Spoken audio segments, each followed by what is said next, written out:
question. One of these manga completely wipes the floor in sales compared to the other 3 on this list, and one is known notoriously as one of the most hated on shows of all time.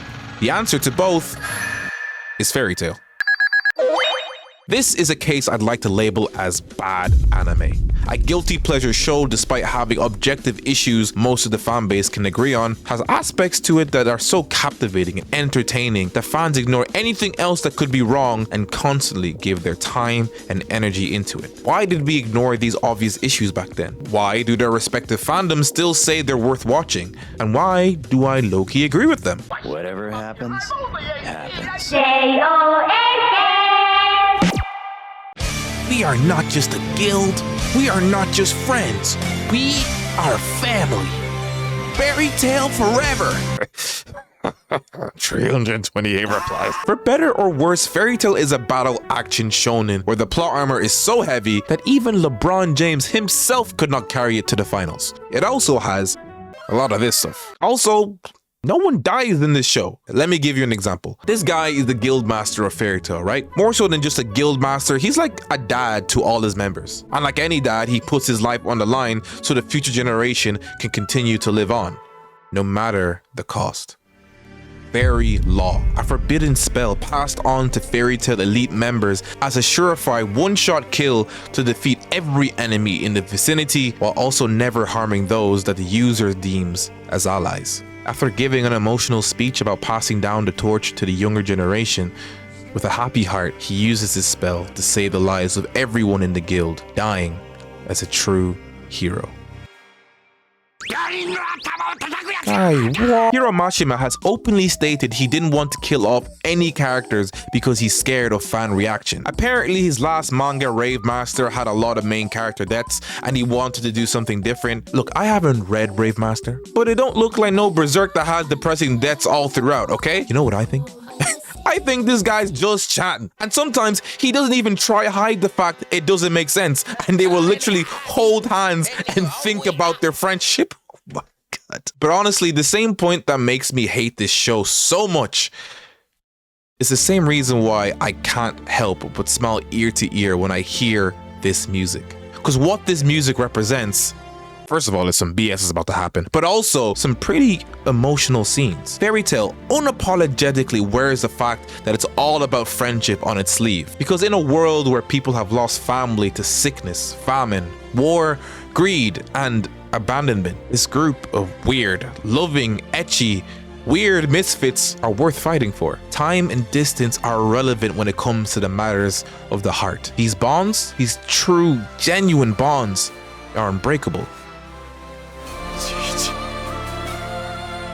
たとえ姿が見えなくとも、わしはいつでもお前を見てる。お前をずっと見守っている。 Also, it was just cool seeing this dude Natsu mega evolve into a different dragon type Pokemon each fight. You know, sometimes stories don't have to have characters that are well written. Sometimes a world can be its own character, or even individual characters combined together as this mutant combination symbiote that you see really as just one entity rather than separate characters. That can be very problematic, but really enjoyable to watch. And an anime I found that really captures this is Summer Wars.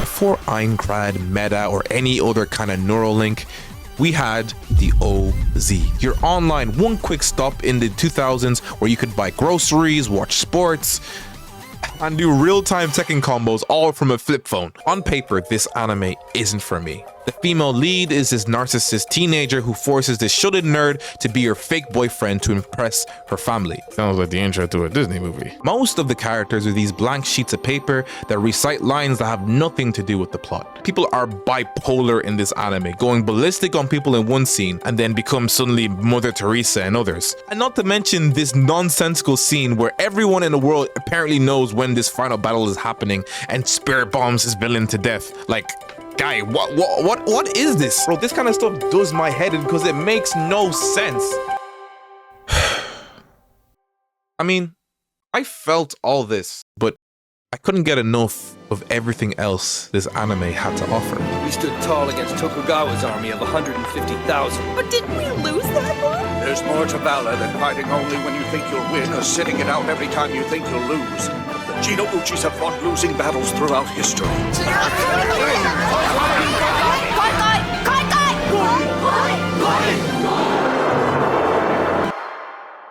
Wait, what was the point of the movie again? Oh yeah, this AI threatens to destroy the world, blah, blah, blah, blah, nuclear code, something, something, yeah. But really, I could honestly watch this movie without the villain and enjoy the incoherent chatter, the bizarre, unique interactions each member of this family have with each other. It reminded me of my own extended family. Even when I write this, I don't know if I want these numerous issues I've explained to be fixed, because maybe it might take away from the magic that made this show special. And the message of the story? Never turn your back on family, even when they hurt you. Never let life get the better of you. And if you remember nothing else, remember to find time to eat together as a family. Even when times are rough, especially when times are rough. There's no lack of painful things in this world, but hunger and loneliness must surely be two of the worst. Thanks to you, my precious family, I didn't know a moment of either of those the last 90 years. By now, I hope you understand where I'm getting at. There are shows that objectively have issues with them, but despite this, certain qualities negate the issues no matter how big and alarming they are. Sword Art Online was initially an RPG battle royale for survival in real life, and then it turned into an MMORPG with no threat to your life. And then it turned into a show with unique spellcasting like... Yet, it had the sound effects, UI system, and in-game mechanics and Easter eggs that only gamers would understand. And it just added to how immersed I felt when watching it. Demon Slayer has an okay plot. I tolerate this plot, but it has some of the craziest 6D animation we have ever seen and probably will ever see in anime. God of High School, despite its rushed plot and terrible pacing, has some of the best transformation. I'm sorry, I can't lie to you. No, I'm completely lying. It is not that. It's just like this shiny golden turd. We all got certain criteria that need to be met in order for us to love and defend the story. Specific qualities that help us attach ourselves to the characters, themes, and narratives. And maybe not just enjoy it, we might even make it a part of our personalities for years to come.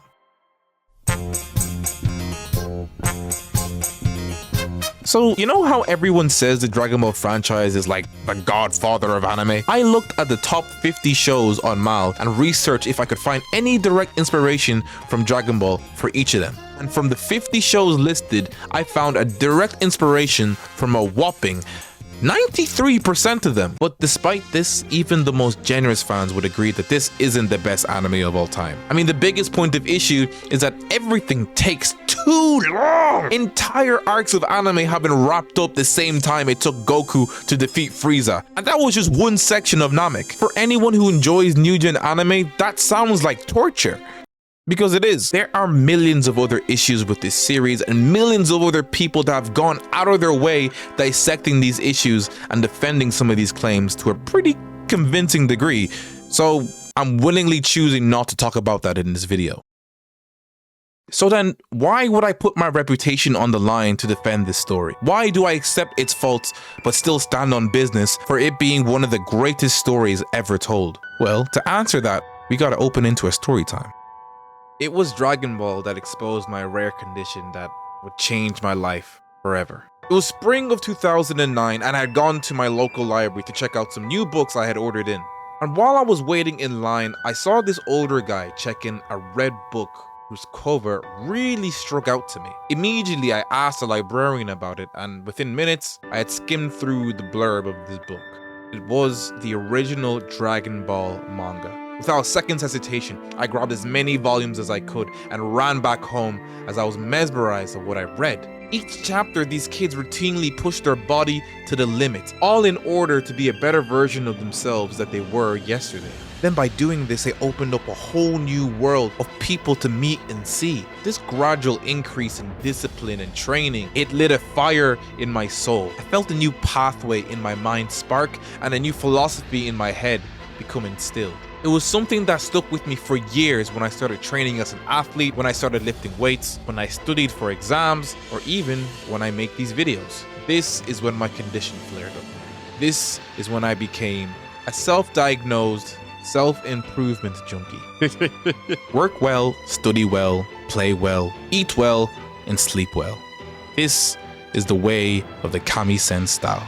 The training, the camaraderie, the meditating, the creativity shown in the way they fight. I couldn't stop reading it. I love the constant mentoring, that it's never about winning, but more about not losing to your past self. Fighting for justice, friends, family, and just pure fun. This is a comedic martial arts adventure manga. Call it willful ignorance if you want, but when I finally think back on the story of Dragon Ball, I only remember things like getting excited when new friends joined the squad on their adventure. I remember when becoming stronger wasn't just a want anymore, but a need to protect loved ones from pure evil.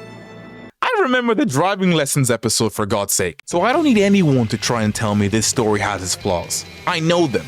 You don't think I know them? So what? This story made me want to be a better person for myself and others. It gave me laughter and joy. It made me realize the people I looked up to worked hard for their goals, but never made the goal itself everything. They're just here for the journey of becoming better. Even during Dragon Ball Z, GT, Super, these core elements are still there. Sometimes deep down, but still there. This is why I love this story. This is why I loved the romantic battle adventure that is Dragon Ball.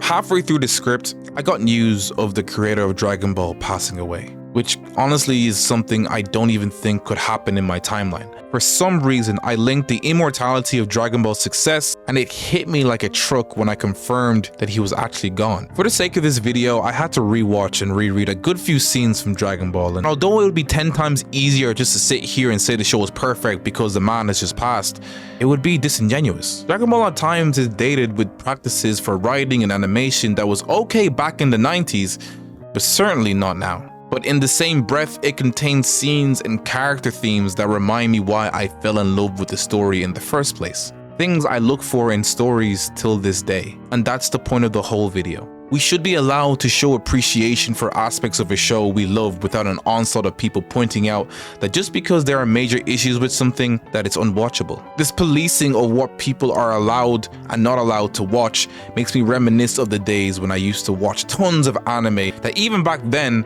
I recognize had some annoying nitpicky issues, but I had fun. And I'd be lying if I said I want that era back, because I don't. However, with this video, I hope I sparked your memory of that one anime you love, that one show that you will defend even though it's far from being flawless. Because in my opinion, before the unique storyline, the stunning visuals, or unspeakable plot twists, I believe the most important thing is how a story makes you feel. And to be honest, maybe that's all you really need.